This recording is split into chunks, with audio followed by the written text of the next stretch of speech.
pessoal, tudo bom? Bem-vindos ao meu canal. Bom, nesse vídeo eu queria falar um pouco defender a abolição imediata de todos os planos diretores da cidade. Esse é o canal voltado a engenharia e libertarianismo e suas conexões e suas interfaces, né? A engenharia e a arquitetura e disciplinas correlatas vistas sob a luz do libertarianismo. Bom, como vocês sabem, o plano diretor é mais de umas entre as muitas regulações estatais. O Rafael Lima já comentou sobre plano diretor em alguns vídeos e como ele inibe criatividade e inovação. Bom, pois bem, para quem não sabe, plano diretor é um conjunto de diretrizes, a rigor uma lei municipal que busca regular, digamos, e fazer com que a cidade cresça de forma ordenada, né? A gente sabe muito bem o que é essa forma ordenada e o que ela cria na prática. Ela cria empecilhos principalmente para as pessoas que vivem na periferia, pessoas de maior e baixa renda, complica o acesso à moradia e, portanto, à propriedade privada, né? O empecilho à propriedade privada. Porque, digamos assim, digamos que você herdou uma propriedade, né, um terreno, dos seus pais, que era a propriedade dos seus pais, e morou lá por 30 anos. Aí, por um decreto, foi mudado. E lá vocês tinham um negócio familiar, sei lá, vendiam sucatas, né? Você era um sucateiro que nem o Mamãe Bostejei lá. Aí vocês tinham então uma loja de sucatas, né? E vocês operavam lá, atendiam uma fatia do mercado. E aí a prefeitura, por decreto, determinou que essa é uma atividade proibida pelo plano diretor, é uma atividade proibida ali naquela parte ali da cidade, né? E portanto vocês estão operando ilegalmente, né? Aí passa alguns anos, passa 5, 10 anos, após isso, aí um belo dia chega o fiscal da prefeitura e diz que notifica o estabelecimento de vocês e diz que vocês não têm licença para operar ali, né? Que vocês precisam obter uma série de licenças para ter alvará, senão vocês vão ser multados, etc, etc. Ou seja, o plano diretor muitas vezes ele está dissociado da realidade, né? Ele cria empecilhos também para quem quer legalizar a sua moradia, né? E obter, por exemplo, a BITS, né? A carta de habitação, que é outra aberração estatal, e para depois ter registro, né? Na certidão de imóveis, que é outra aberração, né? Mais um exemplo que pode ser citado de como o plano diretor é prejudicial ao desenvolvimento e empreendedorismo é o caso das casas noturnas, né, que possuem uma série de restrições na maioria das cidades brasileiras, né? E o empreendedor que abre uma casa noturna, ele não vai consultar o regime urbanístico daquela região, ele não está importando com isso. E ele vai operar mesmo assim, né? Muitas casas noturnas, às vezes, nem começam como casas noturnas, começam como um bar e pelo uso que os próprios clientes fazem do local, ele acaba tendo um uso de casa noturna, ele acaba funcionando até mais tarde, ele acaba, então, tendo dança, show, enfim.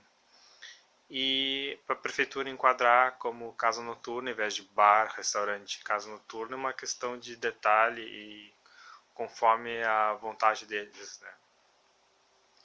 Então, dependendo do local onde essa casa noturna opera, mesmo que você faça todo o isolamento acústico, etc, etc, às vezes pelo plano diretor não é proibido naquela região haver casa noturna e, portanto, o proprietário, o empreendedor, ele nunca vai conseguir regularizar aquele espaço e vai ter que fechar, e às vezes esse custo, toda essa despesa que ele tem, pode fazer com que ele vá à falência.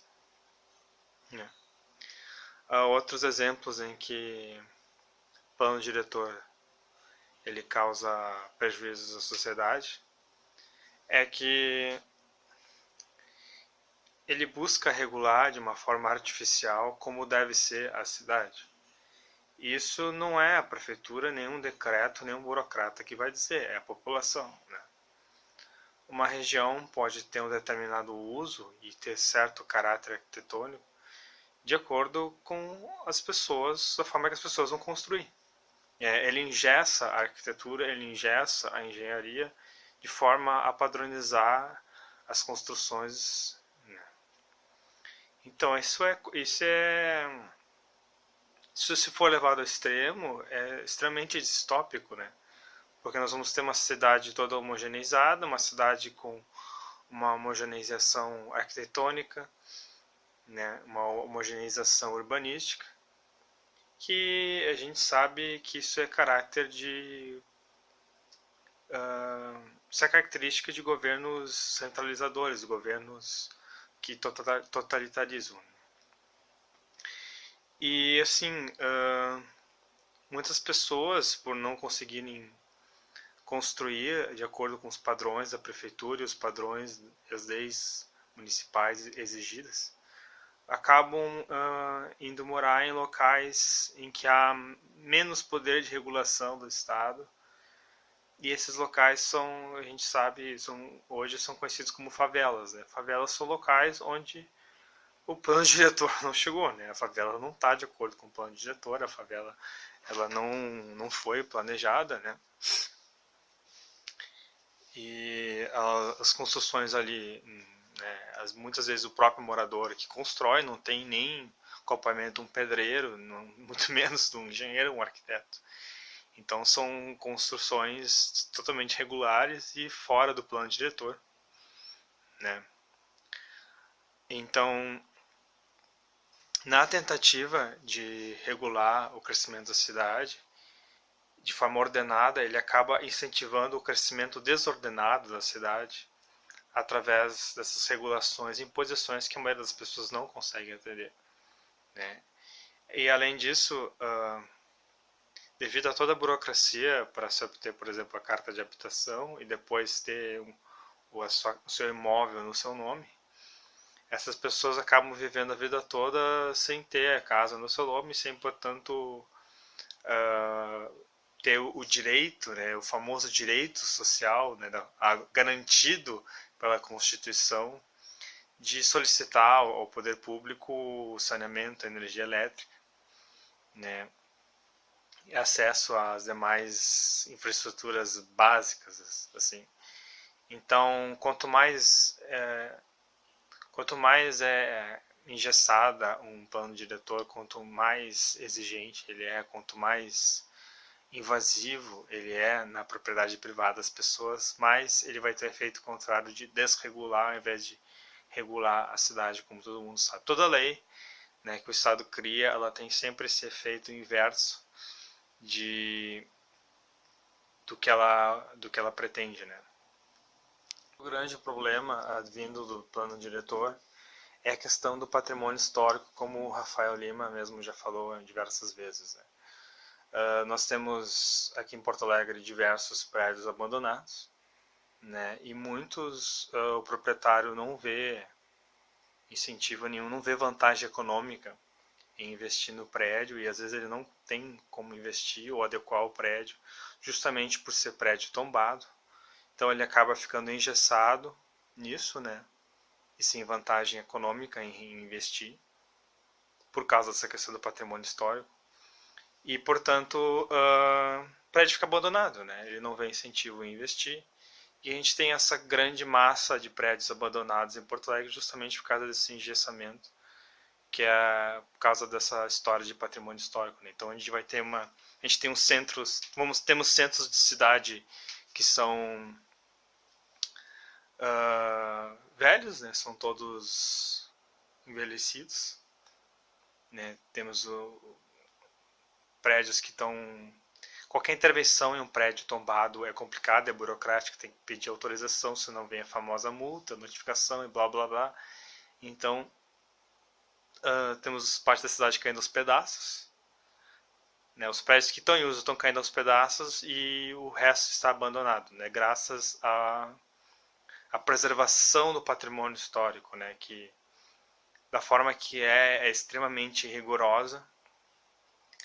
E tem um efeito contrário, obviamente, né? A gente não tem preservação do patrimônio histórico. A gente tem uma cidade caindo aos pedaços, tem prédios com a estrutura comprometida, né? Entre vários outros problemas, justamente por causa dessa lei. Outra coisa também que não é diretamente do plano diretor que advém isso, mas das leis de preservação ambiental, que é a questão de poda de árvores, né? Uma burocracia, qualquer poda, qualquer intervenção em vegetação, se tu tem um terreno cheio de árvores, tu tá ferrado, porque tu vai ter que fazer um laudo de cobertura vegetal, vai gastar com isso, vai ter que fazer uma compensação, e se tiver alguma espécie nativa, não pode nem ser transplantada. Então realmente ele dá muitos problemas, né? De novo, o Estado interferindo na propriedade privada, né, interferindo na sua propriedade, que tem árvores que são propriedade sua, né, são dentro da sua propriedade, então são propriedade sua, né, então, enfim, o Estado intervém na sua propriedade, né, no caso a propriedade privada aqui é o imóvel, né, com benfeitorias construídas ou não, e ele intervém de todas essas formas aí, né. E assim, árvores já existentes, se você tem a intenção de podá-las, né, para mantê-las saudáveis, e enfim, também qualquer alteração tem que ter um laudo de poda, etc, etc. Senão é multado, e a multa, e que eles multam mesmo. Então acontece a mesma coisa do patrimônio histórico. Temos várias árvores abandonadas, várias árvores que estão doentes e na iminência, com várias que estão podres por dentro já. E direto, frequente aqui em Porto Alegre, acontece que qualquer temporal que acontece, nós temos quedas de árvores, quedas de troncos, de galhos, né, que aí destroem a rede elétrica da cidade e causam prejuízo, né, justamente porque ninguém quer gastar com poda, porque é caro e porque é realmente muito burocrático. Tudo que é muito burocrático não acontece, né? E bom, para finalizar, queria apontar a questão das exigências todas num plano diretor quanto ao uso do imóvel, né? Tem a questão da área permeável, né? A prefeitura exige que tu tenha uma área mínima permeável, tem que ser garantido isso de alguma forma, né? Não, existem várias exigências quanto ao tamanho do terreno, né? Dependendo do tamanho, tem que ser construído um reservatório de detenção. Tem exigências quanto a alturas, quanto a altura de muro, quanto a aberturas, né, que dão para a divisa do terreno, que dão para o outro terreno.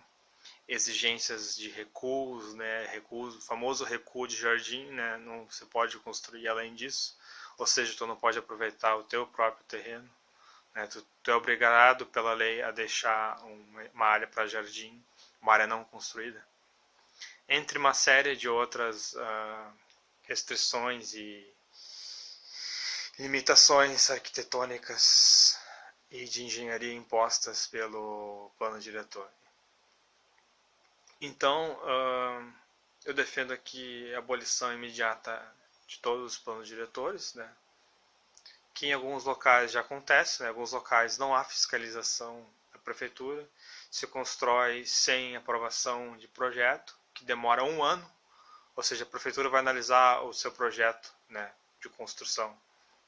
Vai demorar em torno de 1 ano para aprovar, ou seja, 1 ano de espera, 1 ano de prejuízo, 1 ano que o seu empreendimento deixou de funcionar por causa dessa demora do poder público, porque o poder público não tem interesse em aprovar rápido o seu projeto, porque eles não vão lucrar nada com isso, né? Eles vão buscar empecilhos, travamentos pelo plano diretor para travar o seu projeto. Além disso, eles vão exigir sempre existem vários tipos de projeto que eles vão exigir estudo de viabilidade urbanística para travar mais ainda o seu empreendimento e fazer com que você passe para eles mais informações, mais justificativas. Ou seja, empreender e construir no Brasil é um martírio. É tudo feito para você desistir, para você não construir, para você ter despesas. Você pode ter cerca em torno de 5 mil a 10 mil só com despesas de taxas, né, para poder ter permissão de construir. Fora que você é obrigado a contratar um engenheiro, um arquiteto, sendo que isso caberia ao julgamento do empreendedor, né? Se ele quer contratar um engenheiro, um arquiteto, ele contrata. Mas o poder público não pode obrigar ele a isso. Ele, por livre e espontânea vontade, usando o livre-arbítrio dele, usando a vontade dele, né, sendo livre, né, sem ser coagido pelo serviço público, ele poderia decidir, ele deveria decidir se ele quer ou não contratar um engenheiro. Se ele não quer, se ele quer fazer a obra dele sem engenheiro, sem arquiteto, que ele faça, é problema dele. Ele está no direito dele, ele está utilizando a opção dele, a vontade dele, né? O poder público não deveria coagir ninguém a contratar profissional. Certo, pessoal? Então, vou parando por aqui. Deixe perguntas, críticas, não esqueça de dar o seu like e se inscrever no canal aí, e vamos debater essa questão que nosso país é muito engessado, é muito burocrático, e a gente tem que acabar com todas as leis possíveis, certo? Uma por uma. Valeu, até mais.